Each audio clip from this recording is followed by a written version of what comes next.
علامہ اقبال نے 3 شادیاں کی تھی۔ اقبال کی زندگی میں جن پہلو پر سب سے کم بات ہوئی ہے وہ ان کی ازدواجی زندگی ہے۔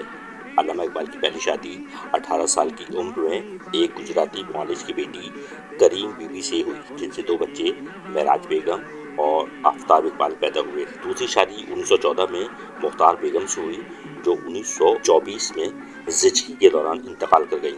اقبال کی تیسری شادی سردار بیگم سے ہوئی، جن سے بیٹا جاوید اقبال اور بیٹی منیرہ پیدا ہوئی۔ عالمی سطح پر اعزازات: ڈاکٹر محمد اقبال کو مفخر پاکستان اور حکیم الامت کے القابات سے بھی یاد کیا جاتا ہے۔ انہیں عالمی سطح پر بڑی پذیرائی حاصل تھی۔ 1922 کے نئے سال کے اعزاز کی تقریب میں کنگ جارج پنجم نے علامہ اقبال کو سر کا خطاب دیا۔ اس وقت ان کی عمر 45 برس تھی۔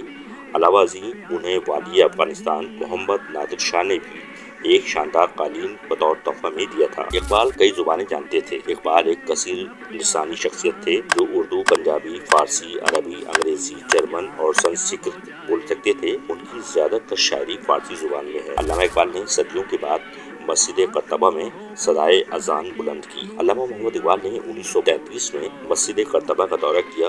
قرطبہ کی عظیم مسجد کو 1236 عیسوی میں کیتھولک چرچ میں تبدیل کر دیا گیا۔ تاہم اقبال خوش قسمت تھے کہ انہیں مسجد میں نماز پڑھنے کی اجازت ملی۔